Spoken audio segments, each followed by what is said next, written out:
My name is Dr. Greg Simcoe, and I am a board-certified chiropractic neurologist and also a functional medicine practitioner, and I've been practicing chiropractic well over 20 years. My history is kind of interesting. I've I suffered from a stroke about, 19 years ago, and which basically debilitated me, and I wasn't able to practice for 7 years. I re-entered practice and delved into the brain and such, and how it affects all the parts of our bodies, as well as how you can actually recover from a brain injury like a stroke. I've had other issues with because of the stroke that led to other issues that I had to deal with. But needless to say, I've had my share of problems and saw them through. And what I've been doing is delving into what is the issue with chronic pain, and why do we have chronic pain, and where is it coming from? And you'll find this presentation kind of interesting in that it's not generally what we think or what you may have thought. I mean, it's not a problem with a joint or a problem with a muscle or something. It's usually a problem with brain function, and we'll go into that. It's not that you're imagining the pain, because it's not really possible to imagine pain, but your brain thinks it's in pain. So let's look into this a little further.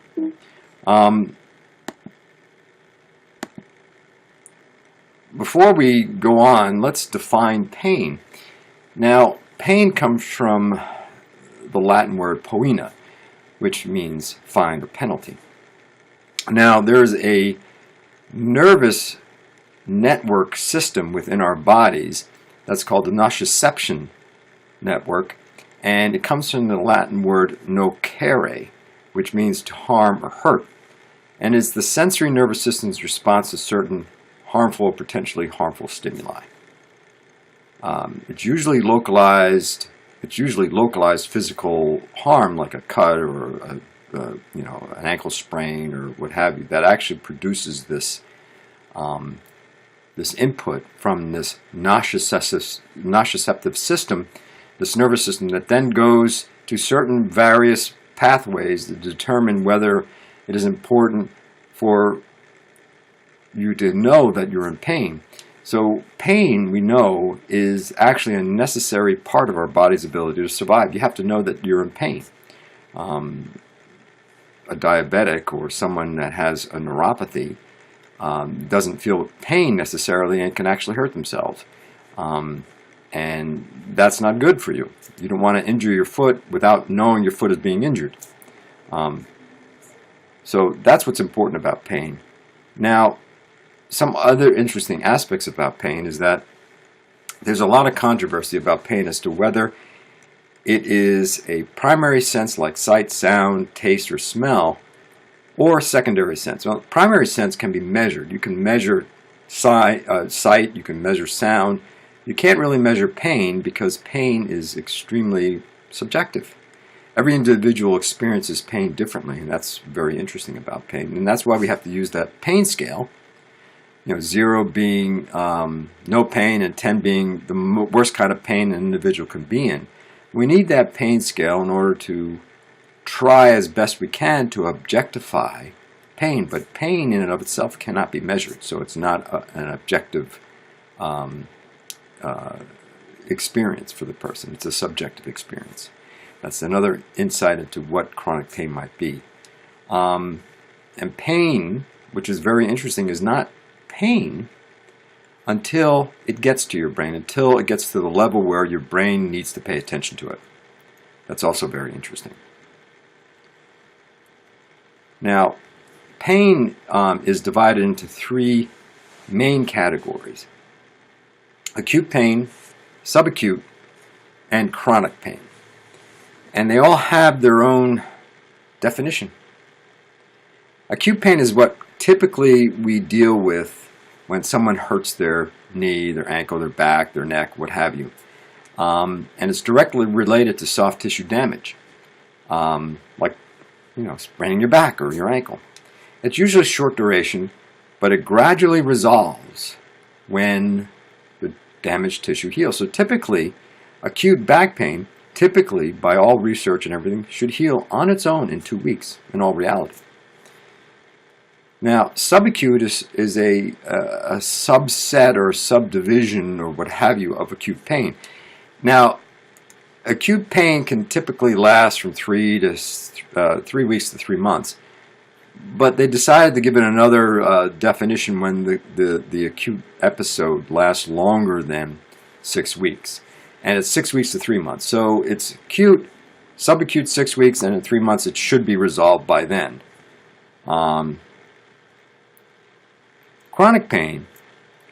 Chronic pain is a little different. Any pain that lasts more than 3 months is considered chronic, and chronic pain can be it can get progressively worse over time. It can actually go away and come back, and the thing about chronic pain, it usually outlives the healing process. In other words, well, your back pain should be healed, or that ankle should be healed, but you're still feeling pain there.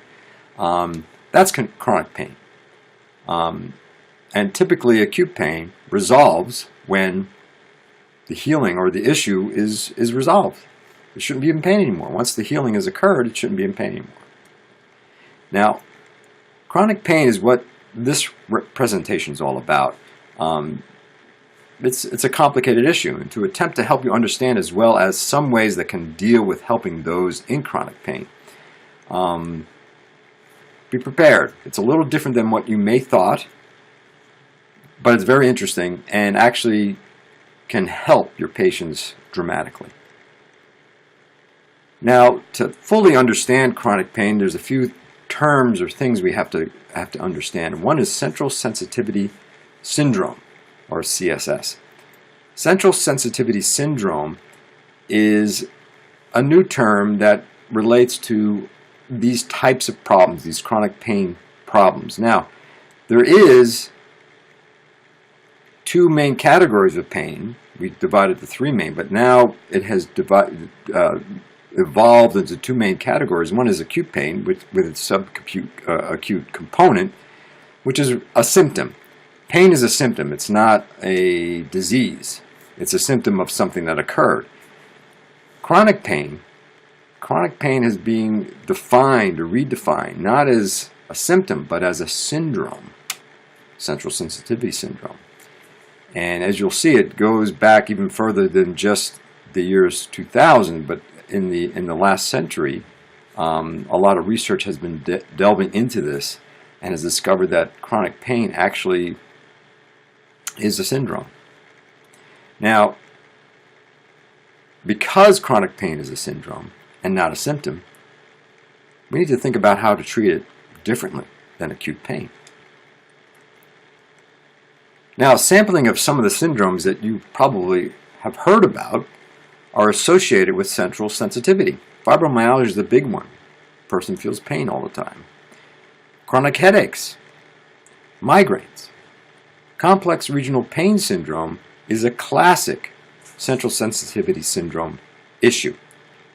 Depression, which is a type of pain. IBS is irritable bowel syndrome, which is also can cause pain. Brain fog, and other medically unexplained symptoms. Now, to understand how chronic pain becomes chronic, we need to understand 3 of the main brain networks. Now, one is called the default mode network, the other was central executive network, and then the salience network. These 3 networks sort of work together, and we'll explain sort of how they work together. Now, let's talk about each one first. The default mode network consists of 3 main areas in your brain. One is the posterior cingulate gyrus and the precuneus, the medial prefrontal cortex, and the angular gyrus. So it's a large aspect of, it has a lot of nodes, let's say, of areas within the brain. So it's a pretty significant network. And so let's look at each of these, where these are found. So the posterior cingulate gyrus and the precuneus what it does, it combines attention with information from memory and perception. So I'm going to go through what the functions of these things are. It's going to be important in how you may be able to help people deal with their chronic pain. So it activates in all tasks which involves the DMN. It activates about being related to self, related to others, remembering the past, thinking about the future, processing concepts, plus spatial navigation, involuntary awareness and arousal, visual, somatomotor, and attentional information. Visual information. Somatomotor is feeling and moving like your fingers, and attentional information, being attentive to something. And this is where it's located in the brain. And then this is where the precuneus is located. Now the medial prefrontal cortex, meaning before the front, before up here, it's about decisions about self-processing, personal information, autobiographical memories, future goals and events, decision-making regarding those personally very close, such as family members or really close friends, positive emotional information, and internally valued reward. Thinking positive about yourself. That's the medial prefrontal cortex. And this is where it's located in the brain. Okay. Next we have the angular gyrus, which connects perception, attention, spatial cognition, action, and recall of episodic memories. And this is where it's located. So you see, we have the front half of the brain has a connection along with the back half of the brain. And the network is constantly feeding each and thinking about things, and information comes in and it processes it and it makes decisions, and you make decisions about things. Now, the next network, well, actually before we go there, this is a list of the responsibilities of the DMN, things that it deals with, and these things light up with MRI, with PET scans and stuff about involved in these type of activities. It's involved in social directed thought, such as determining or inferring the purpose of others' actions. So it thinks about what other people are doing and why they're doing it. Reflects upon beliefs of others. Do they believe in God, not God, what have you. Retrieval of social and conceptual knowledge, as well as abstract conceptual information, particularly social in nature. So you see, the DMV has a lot to do about who you are and how you will relate to others. Autobiographical memory and future simulations, in other words, what you remember about your past and what you think about the future. Formation of new memories, as well as remembering the past and imagining the future. Again, that goes with the autobiographical memory. Now here's another one. Spatial and scene recognition and simulation. Spatial navigation. How do you get around things? How do you navigate the room? How do you avoid hitting a chair? That's all that brain is, the DMN is doing. And then it ties it all together. It ties the junction of auditory, visual, and somatosensory information. Somatosensory is touch, right? Visual and auditory. It connects, it kind of combines them all together to help you make a decision about things. That's what the DMN does, and it's pretty complicated. Now, it is called the default mode network because it turns on when the brain is at rest. Kind of interesting. This is what the brain does when it's doing nothing else. Now, the central executive network, it plays that balancing act with the default mode network. It actually inhibits the default mode network, as well as the default mode network inhibits the central executive network. What the CNN does, it engages your conscious brain to think. It maintains attention on a prioritized task. It keeps you focused. It's helpful to think that it's active when you have to accomplish something. Like right now, you're listening to this and you're activating your executive network because you're paying attention, I think, and you're trying to learn something new and thinking, okay, how am I going to use this? But that's the DMN is thinking about the future. How am I going to use this? So it's a balancing act between. It's like a dance, they say, or a balancing act between the two, which is actually sort of modulated or controlled by the salience network, which I mentioned earlier.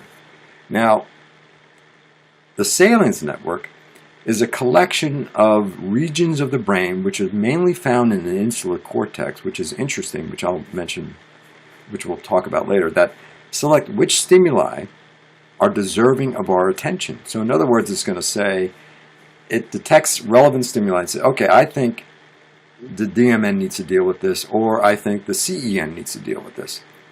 And that's what the salient network does. So it's sort of like the pivot point of a seesaw, right?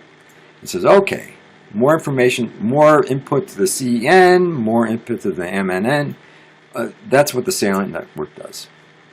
So now that we have an understanding, and let's take a look at where this found. It's mainly found in the insular lobe, and that's found deep within the brain, which is interesting because the viscera, our stomach, our heart, all this type of stuff, is actually modulated or regulated by the insular lobe. And that may go into some interesting aspects about chronic pain. So the theory is about chronic pain. One of the theories, or the theory, is that the CN becomes focused on pain. So the pain is there, and it's not going away, or for whatever reason, your salient network thinks, oh, it's kind of important to pay attention to. So the CN says, I'm going to focus on that. And it stimulates it. And by the CN getting stimulated, it inhibits the DMN, right? So your brain's not doing all those other things that it's designed to do about itself, being positive, being related to others, and being in the social network. So what happens is the brain thinks it's in pain, thinks whatever, it picks a body part, whatever body part it was, you hurt your knee, whatever, and the pain is perpetuated. And it's got nothing to do with tissue damage of the knee, but it has everything to do with damage in your brain that's saying, hey, I'm still in pain. Now, there's some interesting aspects of this because, IBS, irritable bowel syndrome, and gut pain are associated with a lot of these chronic pain situations. If you ask a lot of you individuals that have chronic pain, ask them about their gut and see, well, how are you doing there? Is there pain there? Is there not pain there? Or do you have lousy bowel movements or what have you? It's an interesting aspect of it, and maybe another avenue on how to help people with chronic pain. But you've heard of phantom limbs, where an individual gets their limb cut off because it's in a lot of pain, or it's because it's so severely damaged they have to remove it, and the person still feels limb pain. So that's kind of where it might be coming from. So when the DMN is inhibited, it can never get the brain to disregard the pain and deal with other things, so that normal brain function cannot be restored in order to be able to pay attention to other things. So it starts to take over that person's life. And now, I'm sure we've all had patients where the pain takes over their lives. They become sort of, the pain becomes very important to them. It becomes very, it defines them. It makes it like, I have to be in pain almost. It's kind of weird. But this is a highly overexcited CEN. It's focused on that pain. So what can we do about it? Well, I gave you some input. What we can do is look at the DMN as the means to inhibit the CNN, then simply do things that excite the DMN, which in turn will inhibit the CEN. Maybe this will work. So let us look again at what the DMN does. Give us some insights. So the DMN is involved in social directed thought, such as determining or inferring the purpose of others' actions. And it reflects on beliefs about others. So let's put these two together and say, think about others, Thinking about what other people believe, how they feel, what have you. That actually might help to excite the DMN, which could inhibit the CEN. Other is retrieval of social and conceptual knowledge and abstract conceptual information, particularly social in nature. Just being social could actually help. Getting out, a lot of these chronic pain patients, they're withdrawn.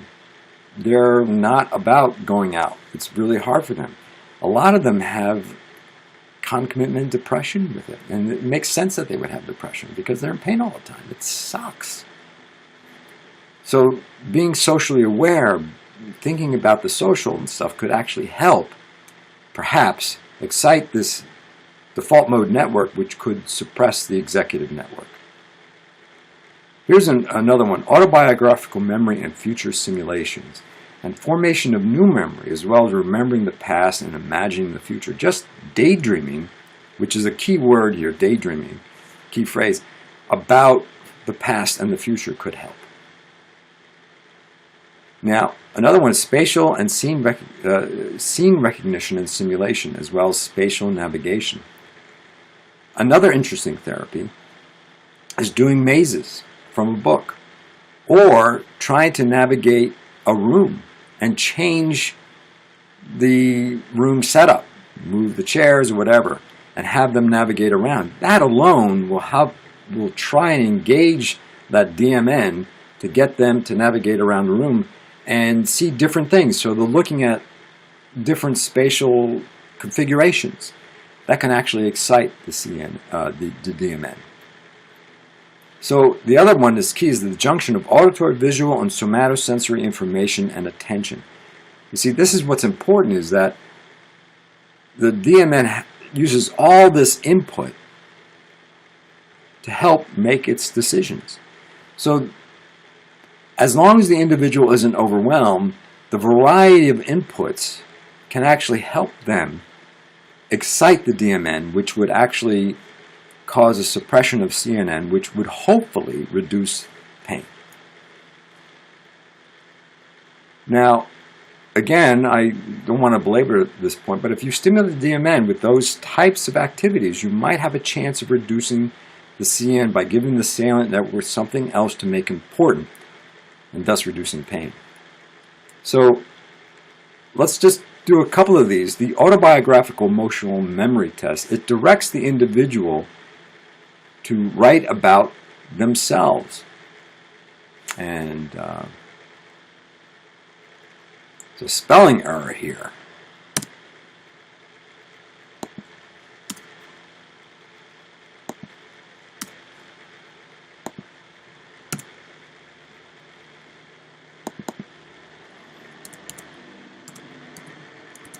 There we go. But a word of caution here. If the individual relates to the pain as though it is an integral part of themselves, this method could backfire. So writing about the pain is not a good idea. So you understand that. Hypnosis can be helpful as well. But again, another word of warning in terms of hypnosis. Remember what I said earlier, people are sort of subconsciously, the pain is very important. So you don't want to tell them, oh, you are no longer in pain, because they identify with it.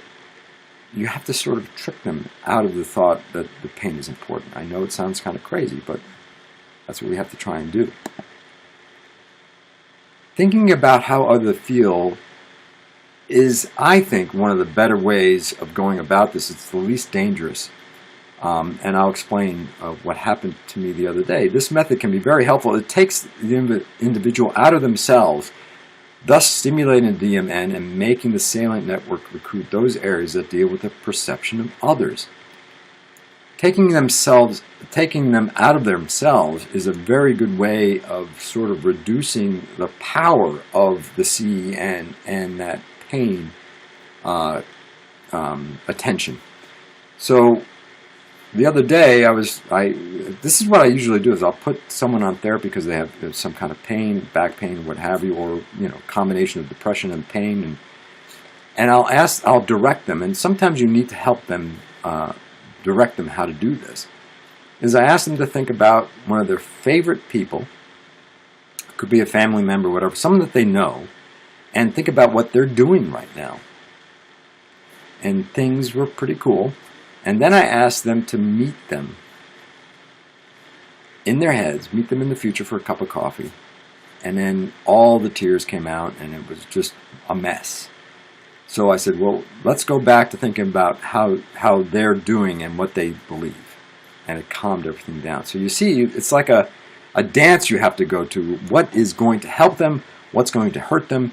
I have to be careful, that type of stuff. So that's just a warning in terms of how you can guide them through these issues. Acupuncture can be very helpful with exciting the VMN. Now, with all these activities I mentioned, what's important is that the individual needs to daydream, to be in a daydreaming state. Even under acupuncture, if you're treating them, you want to guide them into a daydream type situation. You don't want to have them hyper-focused on everything, because that's the CN. So there is an individual that I admire, and he passed away recently. And he did a lot of groundbreaking work on this type of work. His name is John E. Sarno, MD.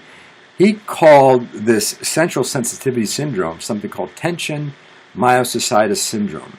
And it had a lot to do with chronic back pain. And there's 4 books here: Healing Back Pain, The Mind-Body Connection, Mind Over Back Pain, and Divided Mind. He was groundbreaking in terms of dealing with these kind of chronic pain issues and talking about the fact that chronic pain is not a tissue issue, it's a brain issue. I recommend reading these books. I think that they're fascinating, and they could actually help give you a lot of insight into how to deal with these individuals. So what I've done is I've made a list in the following slides of all the sources I used, and the books of Dr. Sarno are another source. And this is a complicated issue, and this is just sort of the tip of the iceberg of what can be done, and what our understanding is of it. So treating chronic pain is not like treating acute pain. It just doesn't work. You can treat some issues, like, for instance, if someone has a bad back and you're a chiropractor, you can adjust them. But you need to incorporate, and they've had it for a long time, you need to incorporate these other kinds of therapies to really help them heal, basically. So, with nothing else being, well, with that being said, I'm going to close it off. I'm going to go to the other slides with the articles that I used, the resources I used, and you can pause it and take a look. With no further ado, I'll say farewell.